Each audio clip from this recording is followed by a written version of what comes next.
नमस्ते। आज ना हम एक बहुत ही सिंपल सी लेकिन बहुत गहरी कहानी सुनेंगे। नाम है आरव की करुणा। ये एक ऐसी कहानी है जो सोचने पर मजबूर कर देगी कि भाई असली जादू होता क्या है। तो चलिए एक सवाल से शुरू करते हैं। सोचिए, अगर अगर सिर्फ एक एक इच्छा पूरी करने का मौका मिले तो क्या लगता है, क्या वो जिंदगी को सच में बदल सकती है? बस यही सवाल है जो इस कहानी की जड़ में है और यही हमें आरव की दुनिया में लेकर जाएगा। तो कहानी की शुरुआत होती है एक लड़के के सपने से। एक ऐसा लड़का जिसके सपने तो आसमान छूते थे, पर उसके हालात वो जमीन पर थे। आरव एक छोटे से शहर में रहने वाला बिल्कुल एक आम सा लड़का था। और हर रात ना वो बस आसमान की तरफ देखता और सोचता, काश काश मेरी कोई एक इच्छा पूरी हो जाए। उसके सपनों और उसकी असलियत के बीच एक बहुत बड़ी खाई थी, और यही खाई उसे हर पल परेशान रखती थी। और फिर पता है क्या हुआ? शहर में एक कहानी फैलने लगी, एक जादुई इच्छा पत्थर की कहानी। कहते थे कि ये पत्थर एक पुराने पीपल के पेड़ के नीचे है, और अगर कोई सच्चे दिल से कुछ मांग लेना तो उसकी मुराद पूरी हो जाती है। अब आरव के लिए ये तो एक उम्मीद की किरण थी, है ना? तो बस यहीं से कहानी का दूसरा हिस्सा शुरू होता है, चमत्कार की खोज। एक ऐसी खोज जहां आरव की सारी उम्मीदें बस एक पत्थर से बंध गई थीं। तो आरव ने क्या किया होगा? बिल्कुल, उसने जैसे ही कहानी सुनी वो भागा सीधा उस पेड़ के पास। आंखें बंद की और अपनी सबसे बड़ी इच्छा मांग ली, मुझे अमीर बना दो। लेकिन कुछ नहीं हुआ, बिल्कुल कुछ नहीं। न कोई चमक, न कोई आवाज, कोई चमत्कार नहीं। और बस उसकी उम्मीद वहीं टूट गई। और बस यहीं से कहानी एक बिल्कुल नया मोड़ लेती है।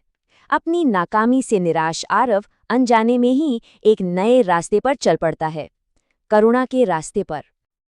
वो निराश होकर वापस लौट रहा था, तभी उसकी नजर सड़क किनारे एक बूढ़ी अम्मा पर पड़ी जो रो रही थी। उनकी दवा जमीन पर गिरकर बिखर गई थी और उनके पास दोबारा खरीदने के पैसे तक नहीं थे। ये बस एक छोटा सा लम्हा था, लेकिन इसी एक पल ने सब कुछ बदल दिया। आरव ने एक पल भी नहीं सोचा।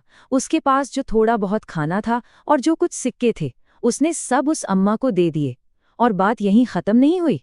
इसके बाद उसने एक बच्चे की स्कूल की फीस भर दी, फिर किसी का भारी सामान उठाने में मदद कर दी, और लोगों को बस यूं ही एक मुस्कान देता रहा, बिना किसी उम्मीद के।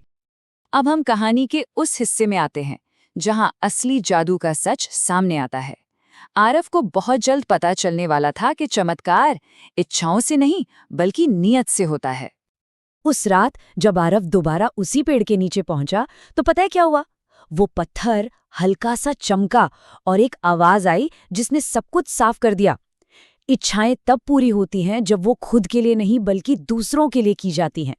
मतलब जादू का जो राज था वो स्वार्थ में नहीं, निस्वार्थ होने में छिपा था।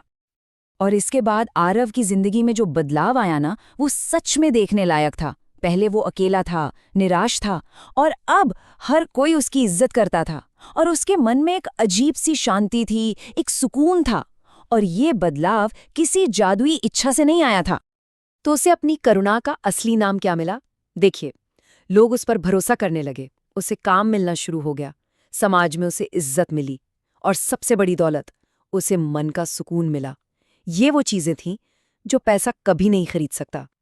तो फिर इस कहानी का असली जादू है क्या? ये कोई रोशनी या कोई चमत्कार नहीं है। असली जादू है करुणा, दूसरों का दर्द समझना और बिना कुछ सोचे समझे उनकी मदद करना।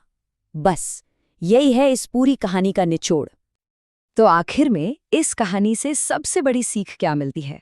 वो सीख जो हमें बताती है कि जो चीज दिल से दी जाती है ना, उसकी असली कीमत क्या होती है। ये कहानी हमें यही दिखाती है कि जब हम दिल से कुछ देते हैं, चाहे वो अपना थोड़ा सा वक्त हो, थोड़ी सी मदद हो, या बस एक मुस्कान हो, वही चीज हमारी और दूसरों की जिंदगी को असल में बदल देती है। और हाँ, ये बात याद रखने वाली है कि चमत्कार हमारी इच्छाओं से नहीं, हमारी नीयत से होते हैं। आरव की नीयत बदल गई थी। वो अब सिर्फ अपने लिए नहीं, दूसरों के लिए सोचने लगा था, और यही यही उसकी जिंदगी का सबसे बड़ा चमत्कार था।